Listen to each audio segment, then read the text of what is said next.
Salut les gars, bienvenue sur la chaîne Mécanique La Débrouille. Aujourd'hui on se retrouve pour une petite vidéo où on va parler de tout ce que je prends avec moi dans mon sac à dos quand je fais des sorties quad. Donc du coup on va commencer par une sangle à cliquer. Voilà la base. Moi je prends toujours une sangle à cliquer. Pourquoi? Parce que je fais beaucoup de quad tout seul. Et quand je suis dans des bourbiers en fait tout simplement, j'accroche un crochet sur mon quad. En général, c'est sur le bumper avant, après ça dépend de l'inclinaison, enfin voilà. Donc j'accroche mon quad d'un côté avec, et de l'autre côté, je fais le tour d'un arbre. Et avec le cliquet, ben, je tends ma sangle jusqu'à extraire mon quad du bourbier. Donc ça, c'est un truc, ça sauve la vie, ça coûte pas très cher. Vous allez chez Weldom, ça je crois que c'est Weldom celle-là, ou n'importe quel magasin de bricolage. Ça vaut peut-être 8 euros, un truc comme ça. Et puis si ça vous sert pas à vous, quand vous êtes tout seul, même si vous voulez avec des potes, ça peut toujours servir à vos potes. Tout simplement, pareil, soit pour s'extraire d'un bourbier en faisant la technique de l'arbre, soit en le remorquant, en le tirant avec votre quad à vous, ou soit tout simplement si voilà, vous avez un pote qui est malheureusement en panne ou quoi, qui a fait, je sais pas moi, panne sèche, panne de batterie, enfin, peu importe, ben, vous pouvez le remorquer jusqu'à chez lui ou jusqu'à chez vous, sans souci, voilà, avec la sangle. Donc sangle, très important. Ensuite, pour continuer là-dedans, tout ce qui est panne, on va dire, moi je prends toujours avec moi un booster. Donc ça c'est un booster portable, c'est un petit. Ça peut démarrer des motos, des quads, des jet skis, des voitures, enfin voilà. Pas de poids lourd, mais enfin voilà. Donc il se présente comme ceci. Tac.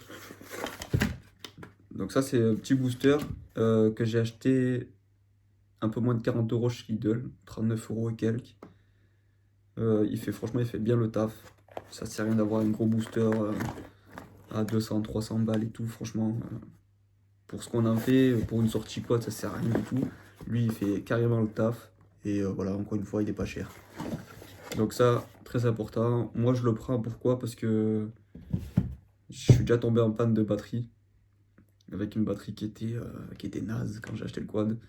Et vu que j'avais pas de booster, en plus j'étais tout seul, et ben j'ai dû pousser mon quad de la montagne jusqu'à chez moi. Enfin, c'était une galère, j'ai marché pendant je sais pas combien d'heures.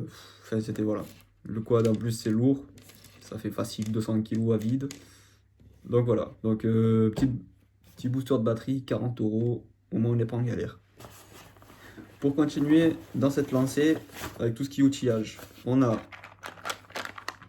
un kit réparation crevaison. Donc là, ça c'est des vis en plastique qui viennent se mettre dans le trou, là vous avez crevé. C'est comme les mèches, c'est la même chose, sauf que c'est moins galère parce que là, c'est juste des vis. Vous avez le tournevis ici fourni et vous avez juste à visser en fait les vis directement dans le pneu. Il n'y a pas besoin de mettre de colle ou quoi que ce soit. Ça vaut à peu près 4 euros.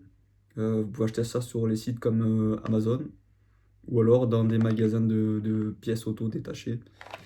Les trucs voilà, de pièces où vous achetez des filtres à huile et des conneries comme ça pour vos voitures. Donc ça, très utile aussi. N'oubliez pas que pour aller avec ça, il vous faut de quoi gonfler le pneu. Au cas où, si vous êtes vraiment à plat. Alors, il y a plusieurs solutions. Soit vous prenez des gonfleurs portables, mais c'est à peu près la même taille que le booster, et du coup, ça prend beaucoup de place quand même. Soit vous prenez une petite pompe à vélo pliable, c'est la solution la plus économique. Mais c'est la plus chiante, on va pas se mentir, voilà, vous allez gonfler pendant 2 heures, mais bon, vous allez vous en sortir, hein, si vous avez le temps, voilà, il n'y a pas de problème. Soit, troisième solution, moi c'est celle que je préconise. Alors là j'en ai plus sous la main pour vous montrer, mais c'est des bonbonnes de CO2. Des petites bonbonnes, voilà, c'est pas plus grand que ça. Ça s'achète dans les magasins de vélo, rayons, chambre air, tout ça. Vous pouvez en trouver dans les grandes enseignes de sport, comme Decathlon par exemple. C'est des petites bonbonnes de CO2 qui sont avec un opercule qui se percute. Vous mettez ça sur la valve et ça vous gonfle le pneu. Voilà. Selon les tailles de bouteilles, vous en avez des comme ça, un peu plus grandes, vous avez des grosses, enfin voilà. Ça peut gonfler jusqu'à plusieurs niveaux de barre. Le seul inconvénient, donc ça gonfle super bien, ça prend pas de place, c'est vraiment un truc comme ça, c'est tout fait. Enfin, vraiment, moi je préconise ça. Le seul inconvénient, c'est que ça coûte un peu cher. C'est 3-4 euros la bonbonne, genre. Et une fois que vous l'avez percuté, même si vous n'avez pas gonflé votre pneu en entier et qu'il en reste dans la bouteille, c'est mort. Voilà, c'est de l'air, ça s'évapore. Voilà, dès que vous avez ouvert, vous avez enlevé de votre pneu, il n'y a plus rien. Donc voilà, c'est l'inconvénient, mais moi c'est ce que je préconise le plus, parce que ça prend pas de place dans le sac. C'est très rapide, franchement à gonfler c'est en 2-2, et c'est aussi très facile. Voilà, après voilà, ça coûte 3-4 euros la bonbonne, mais vous en passez pas 600 par an normalement. Quand on crève, c'est pas de bol, mais en général, heureusement, normalement, c'est jamais souvent. Donc voilà, petite crevaison, petite bonbonne de CO2, on est top. Ensuite, on a un petit multitool. Bon, celui-là, faites pas attention, il a fait la guerre. Celui-là, ça fait une paire d'années que je l'ai. Je l'ai toujours emmené avec moi, avec toutes les motos que j'ai eues précédemment. Voilà, multitool basique, avec un tournevis cruciforme, un tournevis plat, de quoi démonter avec des petites douilles. Vous avez 8, 10 et 13 je crois. Il y a des clés Allen, un peu toutes les tailles. Donc ça franchement ça peut être utile si vous avez par exemple un levier de frein ou d'embrayage qui se dessert ou qui s'est barré ou quoi que ce soit. Vous pouvez toujours resserrer avec ça. C'est top. Voilà. Donc ça c'était pour le multitool. Ensuite avec moi j'ai toujours un gros tournevis plat. Ça fait rigoler les potes en général. Mais tout simplement parce qu'en fait, une fois mon quad a pris feu. Et j'aurais pu éviter un peu ça en débranchant la batterie plus rapidement. Sauf que sur ma batterie, moi, sur mes COS, j'ai pas de COS rapide qu'on peut défaire à la main sans outil. Et j'avais pas sur moi j'avais pas de tournevis ou quoi que ce soit. Et du coup, ben, depuis, je me trimballe toujours avec un tournevis. Pourquoi un tournevis? Parce que celui-là, c'est un gros, et qui a pas sur mon multitool, c'est que des petits. Et voilà, et pour pouvoir défaire la batterie au cas où. Bon, j'avoue, c'est un peu chiant d'avoir ça, plus ça prend de la place, et ça fait du poids aussi. Du coup, là, je suis en train de voir pour acheter des petits coffrets d'outillage. C'est des petits trucs, voilà, c'est pas plus grand qu'un portefeuille, quoi. Et dedans, il y a tout. Ça m'évitera de prendre ça, plus ça. Voilà, donc moi, je vous conseille du coup les petits coffrets d'outillage. Pour dépanner comme ça, si vous n'avez pas de coffret d'outillage, que vous n'avez pas le temps d'aller en acheter un ou quoi, voilà, vous prenez ça pour dépanner, ça fait le taf. Ensuite, ça, les Riesland. Alors dites-moi en commentaire si chez vous vous dites Riesland, collier de serrage, Serflex. Dites-moi en commentaire comment vous dites. Moi, chez moi, dans le sud, on dit Riesland. Voilà, donc pourquoi des Riesland? Tout simplement parce que ces petits trucs en plastique qui vaut une misère, ça vaut rien du tout, ben ça sauve des vies. Tout simplement parce qu'avec ça, vous pouvez resserrer, accrocher n'importe quoi. Vous cassez un truc. Anecdote pardon, gratuite et toute bête. Lors de ma dernière sortie, mes collègues se sont foutus de ma gueule au début parce que j'avais un tournevis, des Riesland et tout dans mon sac.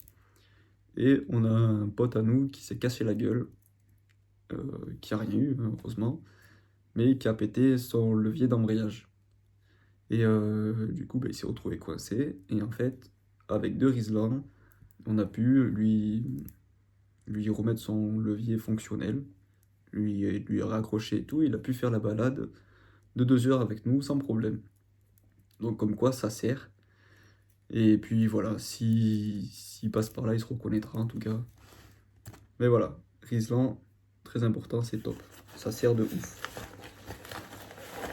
Donc pour tout ce qui est outillage, on a fini. je vais pas vous parler de tout ce qui est paquet de mouchoirs et tout, enfin, voilà. Ça c'est banal, c'est propre à chacun. Bouteille d'eau et tout, ça c'est chacun son truc. Mais je vais vous parler un peu de sécurité, on va dire. Moi je prends toujours avec moi un gilet jaune. Donc gilet jaune, rien à voir avec les manifestations et tout. Commencez pas à dire dans les commentaires ou quoi, ça n'a rien à voir. Tout simplement, c'est parce que je roule avec un quad qui n'est pas homologué. Même s'il a des feux avant et de base un feu arrière que j'ai enlevé parce que avec les pierres là où je roule à chaque fois j'explose, donc ça sert à rien. Donc voilà, je roule avec ça. Quand j'entre en fait, quand je passe sur la route, alors attention, je prends pas des nationales, je prends pas des départementales, c'est des petits chemins communaux. Rien de bien méchant, mais ça reste du public et du coup il faut être homologué. Donc quand je rentre en général chez moi et qu'il fait un peu nuit ou quoi, ben, je mets mon gilet. Surtout en ce moment, vers 17h, là ça commence à tomber. Je mets mon gilet, j'allume mes feux et tout simplement en fait pour que les gens puissent me voir et que du coup ben, eux ils soient en sécurité et moi aussi. Et truc tout bête, mais si vous faites comme moi, vous passez sur des petits chemins communaux et tout, bon, faut pas faire chauffer, mais si vous vous calez le plus à droite possible, vous roulez tranquillement, sans faire le fou, vous avez allumé vos feux, et vous avez mis un petit gilet de sécurité, ou une veste avec des bandes réfléchissantes, ou un truc comme ça, hein, et ben si vous croisez les gendarmes, malgré les on-dit et tout, il y a beaucoup de gendarmes qui sont sympas, qui sont humains, et du coup, si vous voyez avec tout ça, ils voient que vous avez fait l'effort de rouler sur le côté, pas vite, vous avez même mis un gilet et tout machin, souvent ils vous embêtent pas, voilà. Ils vous disent faites attention en rentrant, essayez de pas rentrer de nuit, des trucs comme ça. Mais ils sont souvent bienveillants et ils vous verbalisent pas, ils vous embêtent pas pour ce genre de choses, en général, voilà. Bon, c'est sûr que si vous faites des rodéos urbains, bon là voilà, ça c'est autre chose. Mais voilà, quand vous rentrez de balade, ce genre de choses, les gendarmes, franchement, voilà. Franchement, rien à dire. Moi, j'ai jamais eu de soucis en tout cas avec ce genre de choses. Voilà, donc gilet, pareil, ça vaut. Si vous allez dans les magasins de voitures, ça peut vite monter à 10-15 balles. Si vous allez dans les magasins genre Carrefour, c'est moins cher, ça peut être 5-6 euros. Si vous allez dans les magasins de bazar, comme on dit, genre BM, Centracor, les trucs comme ça, là, ça vaut 2 balles. C'est les mêmes gilets. Donc je préconise. Gilet, très important. Hop, dans le sac. Et du coup, on va finir avec un truc, pareil, qui est un peu sécurité, même si c'est rien de ouf. C'est ça, tout simplement. Ça, c'est un portefeuille. Dedans, moi, je vous préconise de mettre un billet, peu importe la valeur. 10 balles, ça suffit en général. Tout simplement parce que si vous tombez en panne d'essence et que vous êtes loin de chez vous, et bien ça, vous êtes bien content de l'avoir. Pourquoi? Parce que du coup, vous allez à la pompe à essence la plus proche, même si c'est un village qui est à 2 heures de chez vous, hein. Vous y allez, vous mettez votre plein pour 10 balles, vous pouvez rentrer chez vous. Alors que si vous prenez pas un petit billet sur vous, vous faites votre balade et tout, souvent on se chauffe, on va plus loin que ce qu'on avait prévu, surtout si on est avec des collègues et tout. On se retrouve facile à 2 heures de route de chez nous, ou un truc comme ça. Et des fois, ben, on a pu venir jusqu'à là, mais des fois on n'a pas assez d'essence pour revenir chez nous. Et c'est à ce moment-là que ça intervient le portefeuille. Vous allez dans le village ou la ville à côté, en faisant attention bien sûr.